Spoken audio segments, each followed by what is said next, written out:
تفضلوا عبد الرحمن يجري.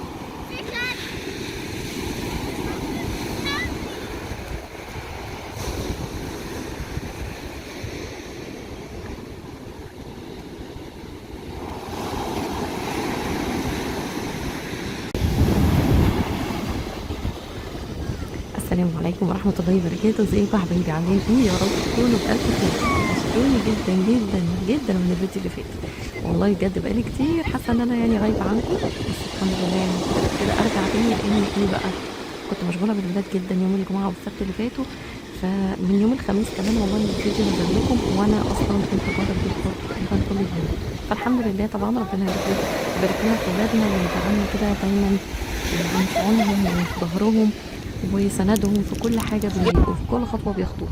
المهم بقى طبعا الناس اللي شافتني يوم الجمعة والسبت عارفين انا كنت فين، يعني انا اي حاجة تخص ولادي والله لو كنت عارفة اشارككم بيها كنت عملت كده.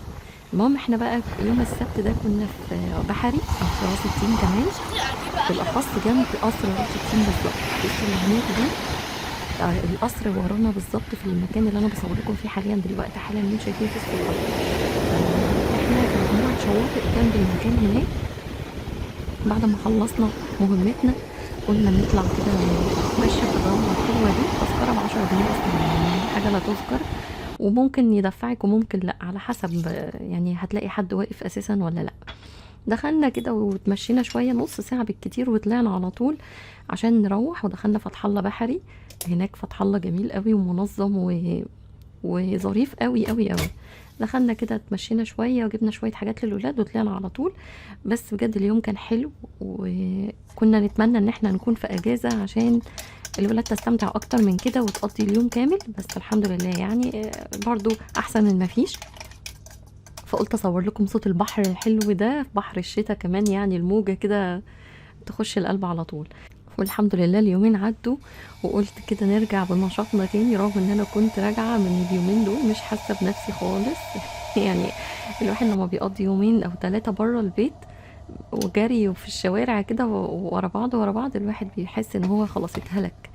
فبجد يعني ربنا يدينا الصحة والعافية جميعا كده، ويجعلنا دايما زي ما قلت لكم في ظهر ولادنا.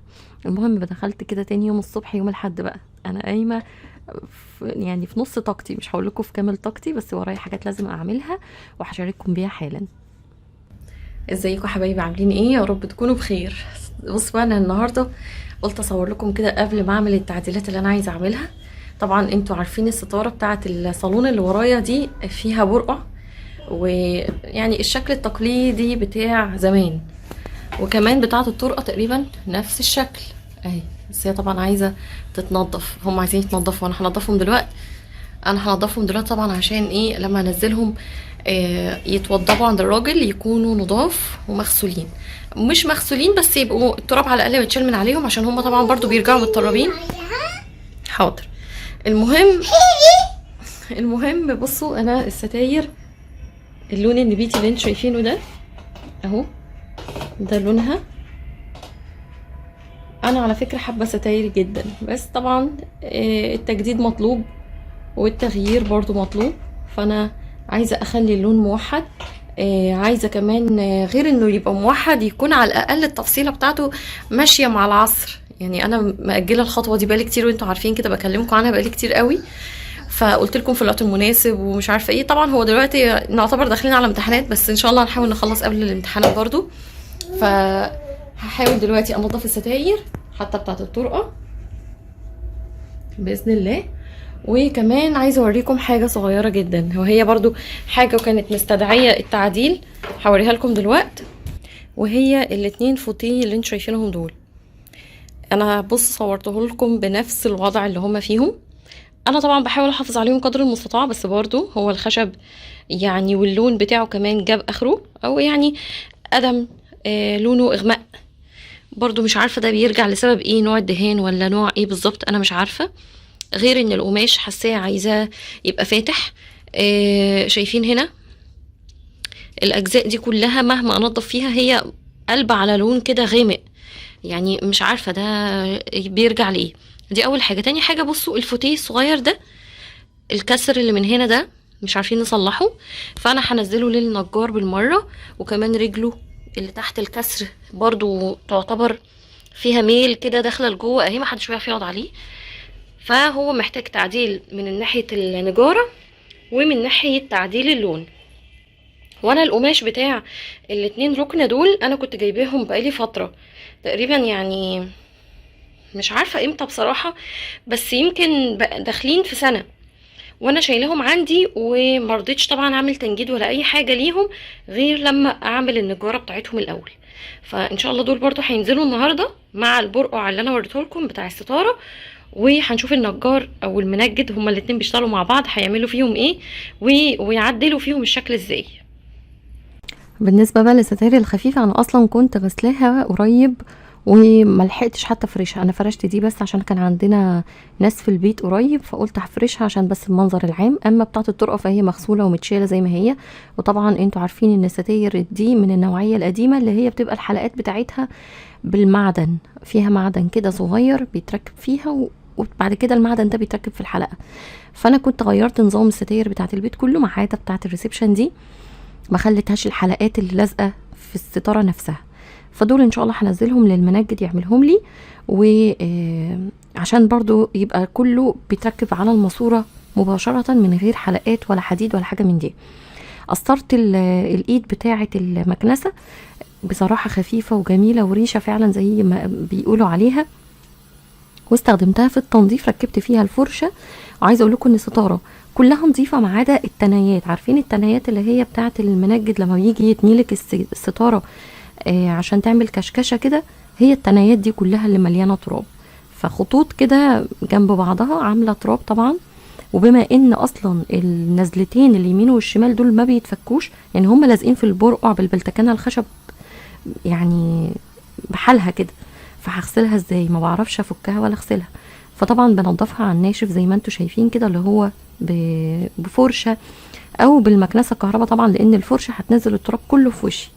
فالمهم يعني نضفتها وقلت ان شاء الله اول ما الراجل يفكها لي من البلتكنه دي ويخليها لي حلقات ويعملها لي على ماسوره، ساعتها هقدر افكها وانزلها واعملها. وده اصلا كان القماش بتاعها على ما اتذكر كان اسمه حرير سوري، ساعه ما اشتريناه بقى ايام ما كنا بتجوز يعني من سنين. اهو شايفين التنايات عامله ازاي؟ ده من قريب التراب باين فيها بالشكل ده، سواء البرقع او ستاره النازلتين دول. طبعا انا يعني بحب انصح اي بنوته بتتجوز بلاش الحاجات اللي فيها قماش كتير. اولا بغض النظر عن التفصيله، القماش الكتير بجد يعني بيلم تراب رهيب، رغم انه شكله بيبقى حلو وبيبقى جذاب وبتقدري تلعبي في الاشكال زي ما انت عايزه، بس يعني البساطه بجد مفيش احسن منها. حاجه بسيطه، حاجه جميله، حتى لو القماش غالي خلي الشكل هادي وبسيط هيبان شياكته اكتر. لكن البرائع رايحه جايه ومش عارفه مين بيودي على فين، واشكال كده اول ما تشوفيها تحسيها مكلكعه في بعضها. انا كنت مش حابه خالص الموضوع ده. واصلا تفصيله الستاير بتاعتي ما كانتش كده، هما كانوا نزلتين بس. ولما عدلنا في الستاير عشان جينا الشقه دي، الراجل عمل لي نزله تالته او برقع تالت في النص. فطبعا انا بحب البساطه اكتر، وكمان هحاول على قد ما اقدر اخليه يشيل لي كل الكنار الشراشيب اللي نازل ده، لانه برضو موضته ادمت او ما بقاش. حتى لو ما ادمتش انا ما بقتش حابه ان يبقى فيه حاجات كده زغاليل كتير وحاجات مدلدله وحاجات مكعبله. كل ده بصراحه ملوش لا غير بقى ان الاطفال ما شاء الله اول ما بيتعلموا التسلق ما بيمسكوش غير في حاجه الستاره يوقعوها كلها، الخرز في الارض كل الحاجات دي بصراحه مش عمليه بالمره.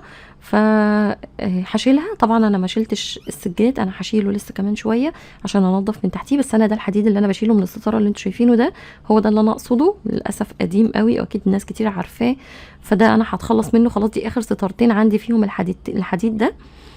ونضفت الستاره على قد ما اقدر، مش هقول لكم ان هي ضفت 100% بصراحه، لا مش يعني اقول لكم ايه 50%. وطبعا القماش الزياده ده كله انا هقول للراجل يفكهولي ويديهوني، هغسله واشيله. ممكن اعمل بيه ترابيع بعد كده، ممكن اعمل بيه خدديات صغيره تبقى شكل كده مش اكتر، ممكن ما اعملش بيها حاجه خالص. بس انا في الاول في الاخر مش هستخدمها كستاره، بس انا هخلي الراجل يفكها واديله البلتكنه الخشب مش عايزاها بصراحه. ونفس الكلام برضو في البرقع بتاع الطرقه، نفس الكلام بالظبط، هو بس من غير نزلات فانا هخليه ستاره خفيفه ووراها البلاك اوت وانتهينا على كده. لو قدرت اجيب حاجه تانية هقول لكم، لان انا بحب اشارككم كل حاجه، لان اكيد انا عارفه ناس كتيره من اللي اتجوزت في نفس جيلي احتمال يكون عندها نفس الستاير القديمه بنفس كل حاجه وعايزه تجدد ومش عارفه، او عايزه تشتري جديد وممكن يكون القماش اللي عندها كويس بس محتاج اعاده تدوير. فانا فكرت بصراحه في الفكره دي لانها اولا مش مكلفه كتير، وفي نفس الوقت القماش ما شاء الله بحالته يعني ما فيهوش حاجه عايز يتغسل ويتعاد تدويره زي ما اتفقنا كده.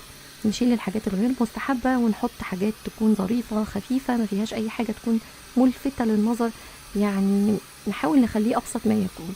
فهشارككم بكل حاجه حتى بالاسعار، لان انا مش عارفه اسعار المناجد دلوقتي هتكون ايه. انا كنت عامله السنه اللي فاتت للماسه الستاير بتاعت غرفتها الحلقات بس المتر كان ب40 جنيه، وانتوا ساعتها قلتوا لي السعر ده كويس قوي مقارنه بالاسعار الموجوده في الوقت الحالي. فدلوقتي اكيد السعر على شويه، بس هقول لكم برضو كل حاجه اتكلفت قد ايه بحيث تبقي عارفه اجمالي التكلفه، عشان لو حبيتي ان انت تشتغلي في حاجه زي كده. المهم انا بعمل غرفه غرفه لما باجي اعمل، مش بعمل كل مره واحده، عشان برضو ابقى منظمه افكاري اكتر. مع الراجل لما بيلاقي شغل كتير احتمال ينسى اصلا كنتي طالبه ايه في هنا ويوحد الشغل، فانتي تتضايقي بقى. فانا بنزل له حاجه حاجه عشان اولا هو يبقى مركز، وثانيا التكلفه عندي ما تبقاش عاليه.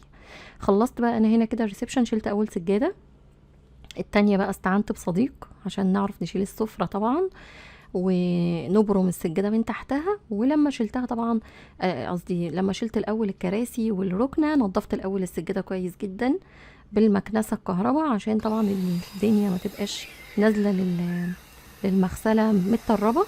يعني عايزه اقول لكم انا ما بحبش انزل الحاجه مش عشان هي هتتغسل فانا انزلها باسوأ حالتها، بحب اكنسها الاول.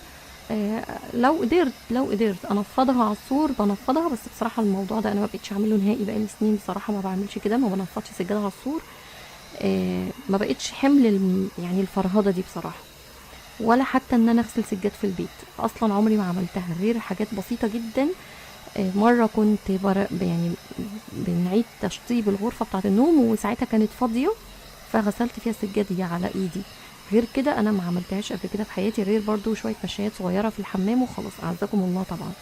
بس لكن السجاد ده هم سجادتين الريسبشن مش قادره اقول لكم اصلا مسك مبهدلاهم ازاي. انا اصلا فرشيهم بقالي مثلا شهرين 3 اول ما الولاد دخلت المدرسه على طول على فكره الترم ده، بس طبعا اتبهدلوا، مسك السن بتاعها ده يعني اي اكل في ايديها بتروح بيه اي مكان وبيتكب منه او بيتقلب منه يعني كميه لا باس بيها على كل حته في البيت. فانا طبعا مش بعرف اغسل كل حاجه اول باول، ولكن بعمل اللي اقدر عليه والله بجد لحد ما الحمد لله كده ربنا يقدرني.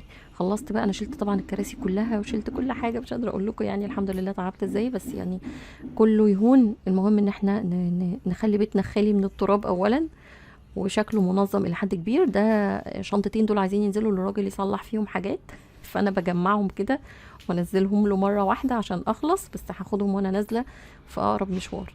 بس ده كده وضع الريسبشن زي ما انتم شايفينه.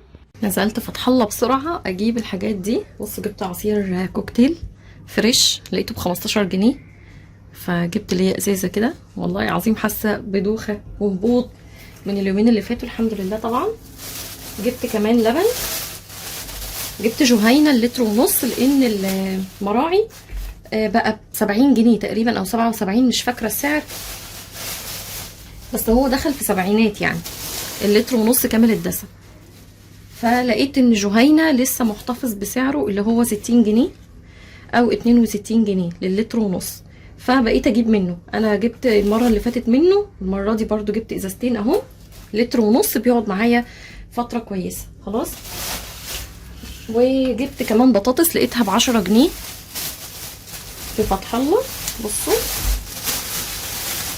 بطاطس حلوه جدا بتاعت التحمير اهو شايفينها. جبت دول 2 كيلو وفي زيهم هنا 2 كيلو، فجبت تقريبا 4 كيلو بطاطس. وجبت كمان صوص الشيدر ده عجبني جدا من ميلكي 100% طبيعي، في منه كمان ده نص كيلو 500 جرام سعره 77 جنيه. شركة الفتح ب88 والاصدقاء ب200 وشوية، فطبعا يعني جبت الاسعار الكويسة اللي هو 77. جبت طبق جزر ب11 جنيه كيلو ب20. وانا اصلا عندي طبق كوسه هوريه لكم، كان من كام يوم جايباه برضو اهو، جبته من التلاجة. بصوا الطبق ده كان ب12 جنيه. خلاص عايزه اعمل شوربه خضار النهارده، فقلت كده اجيب الخضار اللي عندي ده مع البطاطس ونبدا نعمل كده شوربه خضار. عايزه اقول لكم انا اليومين اللي فاتوا كنت بعمل اكل كل يوم، يعني رغم ان انا كنت طول اليومين اللي فاتوا بره البيت، بس كنت برجع اسهر اعمل اكل تاني يوم اخده معايا بره، وكمان غدا ارجع الاقيه. فتخيلوا بقى ان انا كنت ببقى على اخري والله العظيم بجد، بس ما كانش ينفع اتخطى الخطوات دي، يعني ما ينفعش، هاكل منين ولما نرجع كمان هناكل ايه، فما ينفعش خالص ان انا ما كنت اهمل النقطة دي. فقلت بقى النهاردة هي دي مصممة تقع، قلت النهارده بما اني كنت كل يوم بطبخ تقريبا، فانا النهارده هعمل شوربه خضار ببواقي فراخ كانت عندي اصلا من اليومين اللي فاتوا. فهدخل اللبن التلاجة وهنبدا ننضف الخضار ونعمل غدا بسيط جدا. الميه دي طبعا انا شاريهم عشان كانوا يقضونا اليومين اللي فاتوا بره البيت، فاللي كنت بلاقيه بره بشتريه بصراحه، فما كنتش بدقق في الماركه قد ما انا كنا، انتوا عارفين لما تبقي بره البيت ومحتاجه ازازه ميه بس بالذات للاطفال، فكنت بشتري اللي بلاقيه. تعالوا بقى كده نعمل شوربة خضار بجد طلعت خطيرة. انا عملت منها حلة تعتبر حلة حلوة كده، ممكن تكفي فردين، وممكن تعمليها تكفي كل واحد ياخد سلطانية صغيرة كده لو انتي عاملة جنبها غدا، بس انا عملتها كغدا رئيسي لفردين بس، لان الولاد انا هعمل لهم من المكرونة بالوايت صوص اللي انا جايباه ده، بما اني اليومين اللي فاتوا زي ما قلت لكم كنت عامله خضار وطبيخ وفراخ، فكنت طبخه عادي جدا. فالنهارده بقى قلت كده هختصر، واللي عايز ياكل من الشوربه طبعا يا اهلا وسهلا، بس انا يعني كل واحد عارف ذوق ولاده بقى. شوربه الخضار دي بالنسبه لنا ما مش بيقربوا لها قوي، وكمان انا هحط لها شويه اضافات كده بصراحه هتعلي قيمتها الغذائيه جدا. المهم انا قشرت هنا بطاطسايه واحده واتنين جزر واتنين كوسه رفيعين خالص، هقطعهم كلهم مكعبات صغيره جدا على قد ما اقدر، عشان تبقى يعني لما تيجي تاكلي منها في الشوربه تطلع لك كده تبقى على قد المعلقه، فيها كذا نوع خضار، ما تبقاش كل قطعه من الخضار كبيره قوي وشكلها مش حلو او حتى مش على قد الاكله. فطبعا انا عايزه اقول لكم بقى على حاجه، ان تقدير ربنا وتدبير ربنا فوق كل شيء، وهو الخير والحلو، وكل حاجه حلوه لينا ربنا سبحانه وتعالى هو اللي بيدبرها. ادعي واسعي واعملي كل اللي في وسعك تقدري تعمليه، ما تستسلميش وتقولي لا مش هعمل حاجه، ربنا هو اللي ان اراد هيدبر. لا انت برضو عليكي سعي وعليكي دعاء وعليكي مجهود، إن كان في مقدرتك تعمليه ما تستخسريش مجهودك ابدا في انك تسعي في حاجه معينه، مش عيب ومش حرام طالما ما بتأذيش حد، طالما ما بتجيش على حق حد. اسعي واعملي كل اللي في مجهودك. وطبعا يعني حتى لو بتعملي لولادك اسعي لهم واعملي كل اللي تقدري عليه، ربنا ان اراد لهم الخير هيكتبه لهم، وان كان مش خير ربنا هيبعده عنهم. فكل واحد بيعمل اللي عليه، وكل واحد يعني انا ما بحبش ابقى حاسه بتقصير، عشان كده يعني تلاقوني بتفانى جدا لما احط حاجه في دماغي اني احققها، ان كان فيها خير زي ما قلت لكم برضو، ما يعني هي مش عافيه برضو، فاهمين ازاي؟ فعشان كده انا بسيب كل حاجه برضو النتيجه دي في الاخر بتاعه ربنا سبحانه وتعالى. بس وفي الاول وفي الاخر كل حاجه بيبقى ليها سبب، سبحان الله. يعني احنا في الدنيا عندنا اسباب، يعني ما فيش حاجه اسمها معجزات دلوقتي خالص، فاستحاله تلاقي حاجه بتحصل غير يعني مش متوقعاها الا اذا كان ليها اسباب، وممكن تكوني مش شايفاها بس ربنا دبرها عشان تتحقق، وبتعرفي الحكمه والسبب بعدين. لكن بجد كل حاجه ليها سبب بتحصل، فاعملي اللي عليكي واتركي الباقي على الله. وده اللي انا دايما بعمله، يعني الحمد لله طبعا، ربنا يا رب يديمها نعمه في حياتنا ان احنا عندنا يعني حسن اليقين والظن بالله. المهم بقى انا هنا عملت الشوربه، عملت الاول المكرونه، سلقت للولاد مكرونه، عملت لهم سباكيتي هي اللي طلعت في ايديا، رحت عاملاها لهم شويه.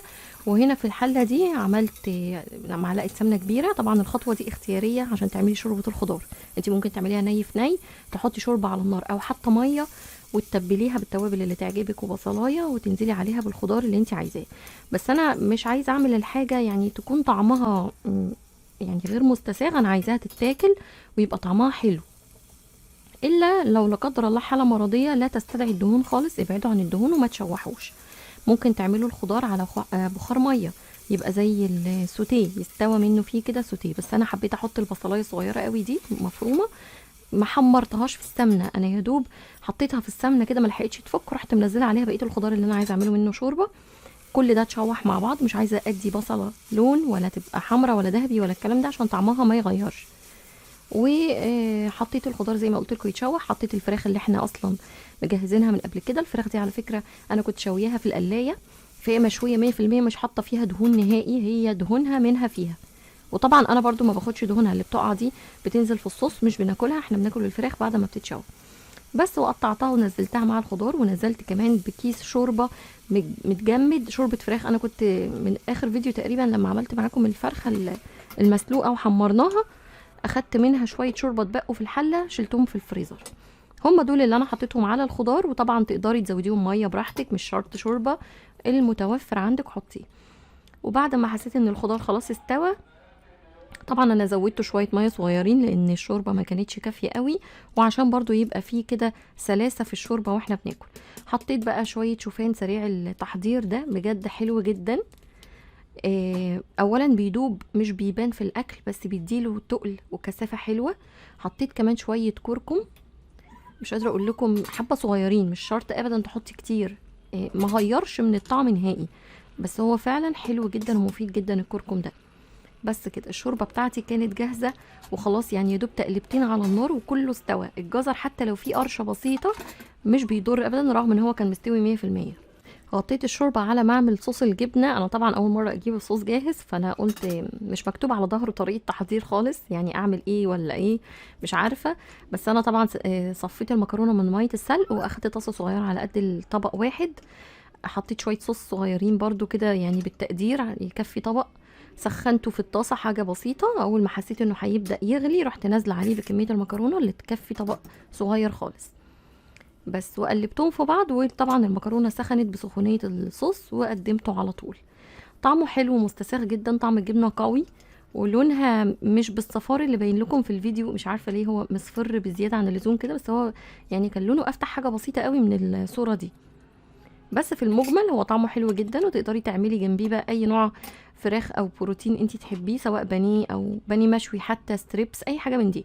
وغرفت الشوربه وكانت بجد تحفه. ولو مش عايزه تحطي شوفان ممكن تحطي شعريه متحمره في الطاسه كده من غير دهون، او في القلايه الهوائيه، هتطلع برضو حلوه جدا وهتقلك الشوربه لو انتي مش عايزه شوفان خالص او مش بتحبي طعمه، رغم انه ما كانش باين لي ولا ظاهر لي في الشوربه ابدا بجد.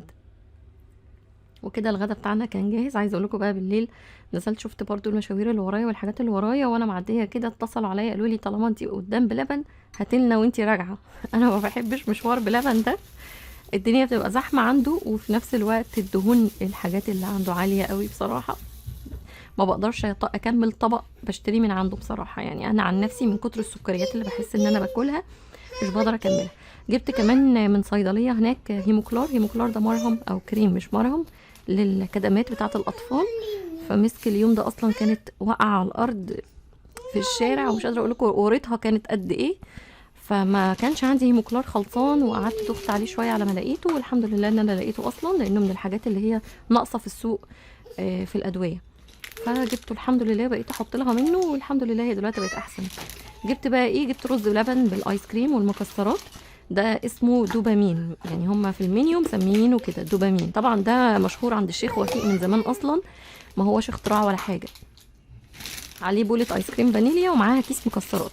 جبت كمان رز بلبن نوتيلا، الطبق اللي في النص ده رز بلبن عليه نوتيلا. والطبق اللي انا بفتحه ده اسمه كشري، بس هي العلبه مكتوب عليها كبسه، في حاجه اسمها كبسه كبسه بلبن، وفي حاجه عندهم كشري بلبن. انا جبت كشري بلبن بصوص النوتيلا. الكشري ده عامل حجم كبير، عامل 65 جنيه بس. الدوبامين برضو تقريبا ب60 او ب65، والرز بلبن نوتيلا ده تقريبا ب40. دي الاسعار اللي انا فاكراها بس كده. فالكشري على فكره طلع حلو، رغم ان انا شايفه ان هو اختراع من زمان والناس بتتكلم عنه وترند من زمان ومش عارفه ايه، بس انا ما كنتش جربته بصراحه، بس طعمه حلو جدا مش وحش خالص.